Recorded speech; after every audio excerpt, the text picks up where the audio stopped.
एगो गांव में आलोक नाम के बहुत नामी चित्रकार अपना बीवी और लइका मित्र के साथ रहत रहल। पर अब बुढ़ापा की वजह से ओकरा चित्र बनाव कठिन लागत रहे। एगो रात आलोक अपना कमरा में चित्र बनावत रहल और ओकर बीमार बीवी बेड पे लेटल रहल। आप का कर रहल बानी? सोच जाई ना, बहुत रात हो गईल बा। हम अपना जीवन के आखिरी चित्र बना रहल बानी। एकर बाद हम कौनो चित्र ना बनाई। केकर दिखाई? आलोक ओकरा चित्र दिखा के कहेला, तोहार। अच्छा बा। हवा के वजह से ऊपर वाला पन्ना उड़े लागल और बीवी ओकर नीचे वाला पन्ना पे के चित्र थोड़ा सा देख लेलस। ओ नीचे के कर चित्र बा? आलोक पन्ना के पलटलस और नीचे वाला चुड़ैल के चित्र सामने आ गई। हे भगवान, कितना भयानक चुड़ैल बाड़ी। ऐसा लगता जैसे अभी बाहर आके अपन बड़ रूप धारण करी। आप ऐसा चित्र काहे बनैनी? दरअसल यह हमार आखिरी चित्र रहल, पर हम सोचनी तोहार भी एगो चित्र बनावे के चाहिए। ओ चुड़ैल के चित्र के देख के पद्मनी के चक्कर आवे लागल। आलोक, हटाई एकरा के सामने से। हमरा के तकलीफ हो रहल बा। हटाई एकरा के। आलोक फौरन ओ चित्र के एगो कपड़ा से ढक के पद्मनी के बेड पे लेटा देलस। अरे तू सुच जा, हमहू थोड़ा देर में सुच जाई। आलोक अपना चित्र के काम के रोक देलस और कमरा के बाहर चल गई। पद्मिनी कमरा में अकेली सुतत रहली। खिड़की से तेज हवा अंदर आवत रहे। एकर वजह से वो कपड़ा उड़ गई और चुड़ैल के चित्र फिर से दिखे लागल। वो अंधेरा कमरा में वो चुड़ैल के चित्र चमकल शुरू कर देलस और पन्ना धीरे धीरे वो बोर्ड से निकले लागल। पन्ना पूरा निकले के बाद उड़ के पद्मनी के मुंह के पास आ गए और चेहरा जोर से दबावे लागल। पद्मिनी के सांस अटक जाए की वजह से वो जोर जोर से फड़फड़ाए लागल। वो पन्ना के हटावे के कोशिश करे लागल, पर ओकर कोनो फायदा ना भइल। पद्मिनी के आवाज भी ना निकलत रहे। धीरे धीरे ओकर शरीर हिलब भी बंद हो गई और ओकर मौत हो गई। पद्मनी के मरला के बाद वो चित्र वापस वो बोर्ड पे चिपक गई। आलोक कमरा में आयल और पद्मनी के शांति से सुतत देख ओकर बगल में सुत गई। दूसरा दिन के सुबह आलोक और ओकर बेटा मित्र के पद्मिनी के बारे में पता चलल तो उनकरा बहुत दुख भइल। वो लोग उनकर अंतिम विधि के पूरा कैले।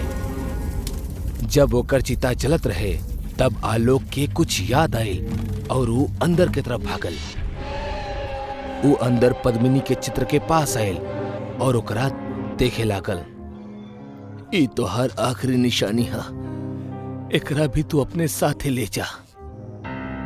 इतना कह के वो झटका से पद्मनी के चित्र बोर्ड से निकललस और बाहर आके के चिता में फेंक देलस। पर फेंकला के बाद ओकरा पता चलल कि वो चुड़ैल के चित्र भी फेंक देलस। वो रोवे लागल और मीत के लेके घर के अंदर चल गई। उहे रात आलोक अपना कमरा में बेड पे अकेला लेटल रहल। ओकरा पद्मिनी के बहुत याद आवत रहे। उठल और पद्मनी के चिता के पास चल गई। वो चिता के पास पहुंचल और एगो पत्थर पे बैठ के शांति से चिता के देखे लागल। इतने में ओकर नजर चिता में फसल एगो कागज पर पड़ल। आलोक वो कागज के उठौलस और देखला के बाद वो बहुत चकित सा हो गई। वो चुड़ैल के चित्र वाला कागज रहल। अरे ई कागज जलल कैसे ना? आलोक के कुछ समझ में ना आवत रहल और वो भागत भागत मीत के पास गए अरे बेटा मीत, ई देखा, ई आग में ना जलल और एकर ऊपर के चित्र भी सही सलामत था। केकर चित्र?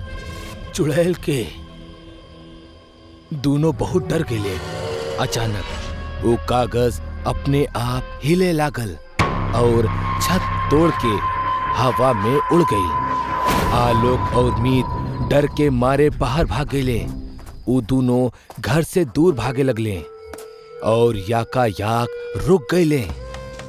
उनकर सामने हवा में चुड़ैल के चित्र के कागज खड़ा रहल और अब वो पहले से बहुत ज्यादा विशाल हो चुकल रहल।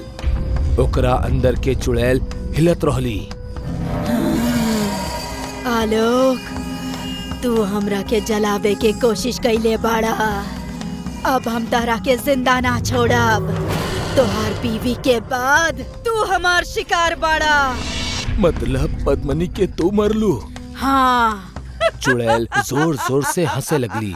आलोक डर के मारे भागे लागल, पर वो चुड़ैल ओकरा कागज से घेर लेलस। आलोक कागज के घेरा में घिर गई।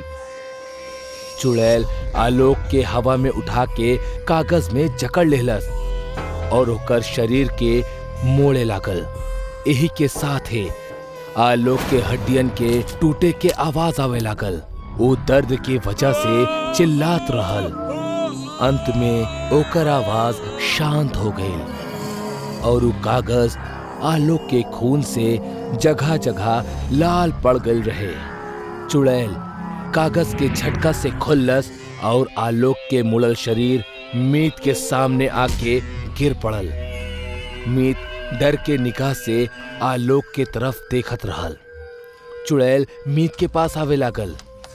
अब तोहार बारी। मीत डर के मारे पीछे जाए लागल। वो नीचे पड़ल एगो लकड़ी के उठौलस और चुड़ैल से डर के बोलस, देखा आगे मत अइहा। तू हमरा के एगो छोट सा लकड़ी से ना मार सकेला। चुड़ैल हंसे लागल और मीत के नजदीक पहुंच गई। जैसे ही वो चुड़ैल मीत के पकड़े के खातिर आगे बढ़ल, मीत उ लकड़ी के जोर से घुमौलस और उ कागज में छेद हो गई। एकर वजह से उ चुड़ैल पीछे हट गई। मीत देखलस कि उ छेद से काला खून बहत रहे। खून ई वजह से बहत रहे काहे कि जहाँ छेद भइल रहे वही जा चुड़ैल के पैर बनल रहल और वो खून ओकर पैर से बहत रहल। मीत ई देख के हंसे लागल। आवा उठावा हमरा, आवा ना।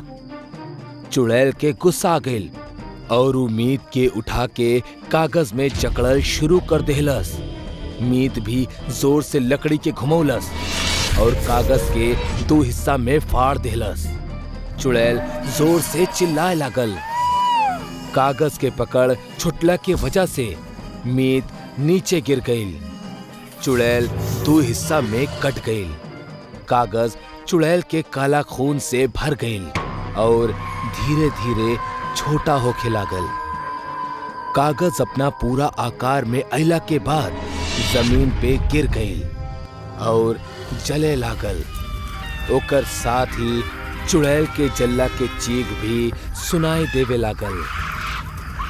कागज के पूरा तरह जल जइला के बाद मीत आलोक के लाश के पास गई और काफी देर तक रोवत रहल। एगो गांव में अनु नाम के एगो बौनी लेकी रहत रहल, जौन उम्र में 20 साल के रहल, पर ऊंचाई में वो छोट रहली। एक दिन अनु और ओकर 3 सहेली कॉलेज से घर की ओर जात रहली। सुना सब, आज हमनी कुआं में तैरे खातिर चली। हाँ, बढ़िया आइडिया बा। चला, बहुते मजा आई। हाँ चला। अरे अनु, तू कहाँ जात बाड़ू? तहरा तैरे आई? तू तो अपन छोट छोट पैर से तैर भी ना पाइबू।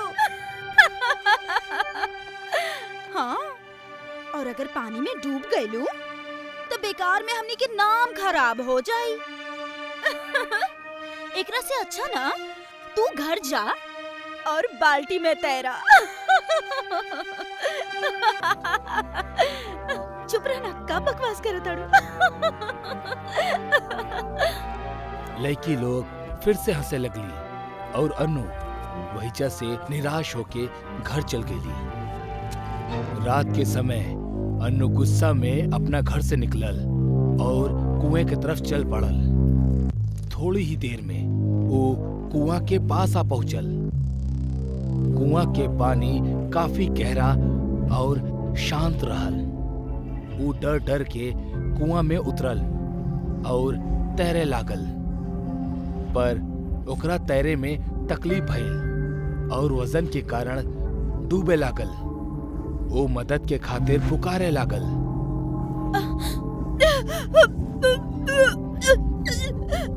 बचावा, बचावा, बचावा, क्यों बा, क्यों बा, क्यों बा, बचावा हमरा के। पर वहीचा ओकर आवाज सुने वाला केहू भी न रहल। धीरे धीरे ओकर आवाज शांत होके लागल और अनु कुआं में डूब के मर गई। अनु के मरला के बाद बादल के गरजब शुरू हो गई और अचानक कुआं में जोर से बिजली आकर गिर गई। वो बिजली की वजह से कुआं के पानी उबलत हुए ऊपर आवे लागल। पानी पूरा तरह से ऊपर आके रुक गए और पानी में से अन्नू के लाश बाहर आ गई। जैसे ही ओकर लाश ऊपर आयल, ऊपर बिजली गिरल और ओकर पूरा शरीर पानी पे जले लागल। शरीर पूरा जल गईला के बाद पानी पे खड़ा होके चलत चलत ऊ कुआं के बाहर आ गए। ऊ अपन आँख खोलस ता ऊ पूरा तरह से लाल हो चुका रही। अन्नू के शरीर एगो पौनी चुड़ैल के बन चुकल रहल। अब उस सबके दिखावा तानी कि हमरा के तैरे आवेला कि ना। और वो पौनी चुड़ैल जोर जोर से हंसे लागल।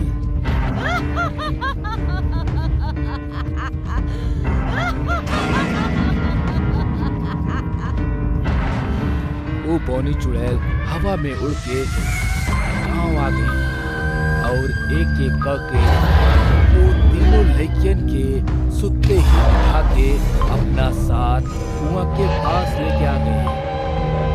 चुड़ैल उनकरा के जमीन पे लेटा के खुद कुआं में कूद गई और कुछ देर बाद तीनों लड़कियन होश में आईनी और अपना आसपास देखे लगली। रेखा, लीला, तू दोनों हमने ऐजा कैसे आनी? हमरा बहुत डर लग रहा बा, बहुत डर लगा था। चला यहाँ से चलल जाओ। तू लोग आयल नहीं खो, लायल गयल बाड़ू। एक मिनट, ये आवाज तो कुआं से आ रहल बा।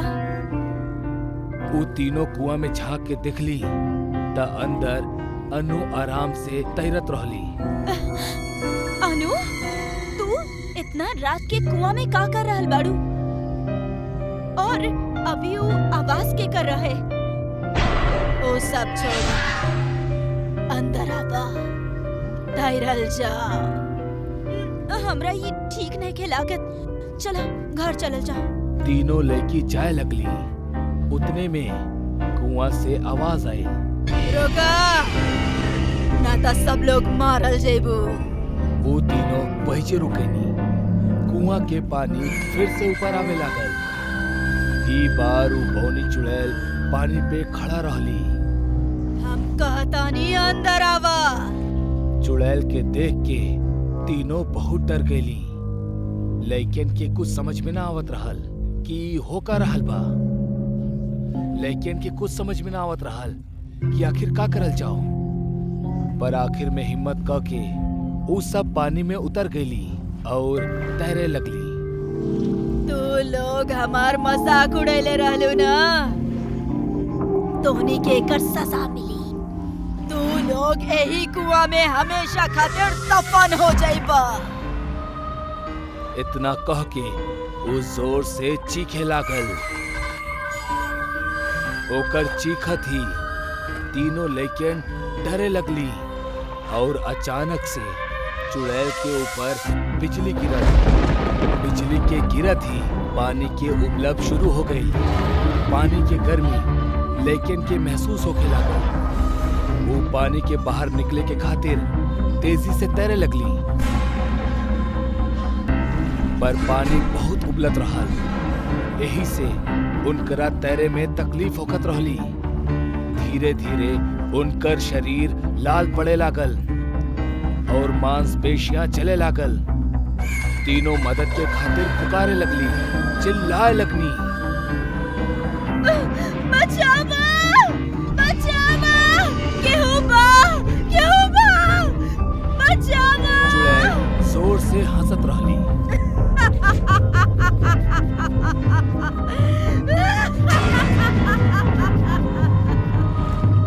कुछ देर बाद तीनों के शरीर आग में जले लागल। लड़की लोग दर्द के मारे जोर से चीखत रहली। चुड़ैल के ई सब देख के बहुत मजा आवत रहल। आखिर में लड़कियन के शरीर पूरी तरह से जल के पानी में तैरे लागल। पानी फिर से नीचे जाए लागल। पानी के नीचे जात ही वो चुड़ैल वो तीनों लड़कियन के लाश को उठौलस और पानी के नीचे गायब हो गई। हर गांव की तरह हमार गांव में भी एगो पुलिस चौकी रहल, जहां 2-4 पुलिस वाले काम करत रहले। उनकरा ज्यादा काम ना होकत रहे, काहे कि गांव में गुनाह कम होकत रहल। पर एक रात एक पुलिस वाला गलती से एगो चुड़ैल के बंदी बना लेलस और चौकी लेके गईल। ओकरा बाद सारा पुलिस वालन पे चुड़ैल के कहर बरसल। वो पूरा पुलिस थाना तहस नहस कर देलस और सारा पुलिस वालन के मार देलस और जात जात उनकरा आत्मा के श्राप भी दे देलस कि जब तक तहरा कौनो बोलाई ना, तब तक तू ई चौकी में कैद रहबा। हाँ। गांव वालन के लागल कि वो पुलिस चौकी बंद हो गई, लेकिन ऐसा ना रहल। वो भूतिया पुलिस बरसों से केहू के बुलावे के इंतजार करत रहले। रात के समय एगो शराबी नशा में चौकी की तरफ आवत रहल। वो चौकी के नजदीक आयल और सीढ़ी पे गिर गईल। ओके आवत ही चौकी के अंदर लाइट चालू हो गईल और दरवाजा खुल गईल। शराबी देखलस कि अंदर एगो शराब के बोतल रहल। वो ओकरा लेवे के खातिर अंदर भागल और दरवाजा बंद हो गईल। शराबी बोतल उठौलस और जल्दी से पिए लागल। पूरा बोतल खत्म कैला के बाद वो अपना चारों तरफ देखलस त डर गईल। चारों तरफ पुलिस वालन के लाश पड़ल रहे और चौकी के बुरा हाल रहे। अचानक सारा पुलिस वाला जिंदा होके लगले। ये सब देख के शराबी और भी ज्यादा डर गए। सारा पुलिस वाला शराबी के घेर ले ले। ओमे मोटा, छोटा और लंबा ये 3 पुलिस वाले रहले। वो पुलिस वालन के हालत बहुत ही भयानक रहल। सबके कपड़ा फटल रहल और शरीर सड़ चुकल रहल। जरा बंद करा। अगर हमने जैसन कहा वैसा ही करबा तो तोहरा ढेर सारा शराब पिए के मिली। तोहरा बाहर जाके गांव में चोरी करे के होगी और ओकरा बाद गांव वाले हमने के बुलाई हैं। फिर तो हमरा के जेल में डाल देबा ना? ना ऐसा ना होई। अब जा। अगर तू भागे की कोशिश कैला तो तोहरा के पकड़ के जेल में डाल के बहुत मारब हमनी। चौकी के दरवाजा खुलल और शराबी बाहर भागेल। शराबी के जात ही छोटा पुलिस वाला ओकर पीछे भागे लागल, पर दरवाजा के पास जात ही ओकरा शौक लागल और वो अंदर गिर गईल। का ये हमने के बाहर निकाली? वो डरल बा, वो जरूर हमने के काम करी। शराबी डरत और भागत गांव में आई और एगो घर में घुसे लागल। घर में अंधेरा रहल। वो खिड़की से अंदर गईल और चोरी करे लागल। ओकर आवाज से घर वाले जग गईले। यही जा पुलिस चौकी में बहुत साल बाद फोन बजल। हेलो, हमनी के एजे चोर घुसल बा, आप जल्दी से आ जाई। लंबा पुलिस वाला के फोन रखा थी। चौकी के दरवाजा खुल गईल। छोटा पुलिस वाला बाहर कदम रखलस तो ओकरा कुछ ना भइल। वो देखकर सारा पुलिस वाला खुशी से दौड़ के बाहर आ गईले। अब हमनी आजाद हो गई नी। अब चला गांव वालन की नींद हराम करल जाओ। और वो तीनों जोर जोर से हंसे लगे। तीनों पुलिस वाले चोरी वाले घर पहुंचले और दरवाजा खटखटाए लगले। एको आदमी जैसे ही दरवाजा खुललस, मोटा पुलिस वाला ओकरा लात मार के अंदर गिरा देलस। तीनों पुलिस वाला अंदर घुस गईले। वो भूतिया पुलिस के देख के वो आदमी और ओकर बीवी बहुत डर गईले। वो शराबी घर के एक कोने में बंधल रहल। वो आदमी और औरत चिल्लात हुए यहीजा वहीजा भागे लगले। मोटा पुलिस वाला छोटा पुलिस वाला के सिर उठा के आदमी के पीठ पे दे मरलस और जोर जोर से हंसे लागल। छोटा पुलिस वाला भी मोटा पुलिस वाला के सिर उखाड़ के औरत पे मरलस। आदमी और औरत दोनों ही नीचे गिर गए। लंबा पुलिस वाला अपना गर्दन लंबा कैलस और दोनों के ओह में जकड़ लेलस। इतना बरस के तड़प रहल, आज पूरा हो गई। इतना कह के वो अपना गर्दन से वो दोनों के दबाव शुरू कर देलस। दोनों ही दर्द के मारे जोर जोर से चिल्लाए लगले। उनकर मुंह और कान से खून बह लागल और धीरे धीरे उनकर मौत हो गई। उनकर मरला के बाद वो पुलिस वाला गर्दन के पकड़ ढीली कर देलस और वो दोनों नीचे गिर गए। तू दोनों अपन अपन सिर वापस लगा ला और भी घर बचल बा। जैसन तू काले रहला वैसन हम कर देनी। अब तो हमके शराब देके ज्यादा जरूर जा दे। हाँ, इतना कह के वो छोटा पुलिस वाला वो शराबी के पास गए और ओकर सिर उखाड़े लागल। शराबी के गर्दन से खून बह लागल और दर्द के मारे ओकर आवाज भी न निकल पावत रहल। वो पुलिस वाला ओकर सिर उखाड़ के अपना शरीर पे लगा लेलस। हमरा के अपन चेहरा पसंद ना आवत रहल। इतना में वो मोटा पुलिस वाला के सिर उड़त उड़त आयल और बोललस, हमरा के भी अपन चेहरा पसंद नहीं की। वो मोटा पुलिस वाला अपन सिर ओकर शरीर पे चिपका देलस। तीनों पुलिस वाला घर से बाहर निकलले और गांव के बीचों बीच खड़ा होके चिल्लाए लगले, चोर चोर भागा भागा, चोर चोर भागा भागा, चोर चोर भागा भागा। उनकर आवाज सुन के बहुत से लोग बाहर आ गईले और वो पुलिस वालन के देख के डर गईले। आज ही पूरा गांव के ही खत्म कर दिया जाओ। इतना कह के वो तीनों पुलिस वाला गांव वालन पे टूट पड़ले और सारा लोगन के एक एक करके मारे लगले।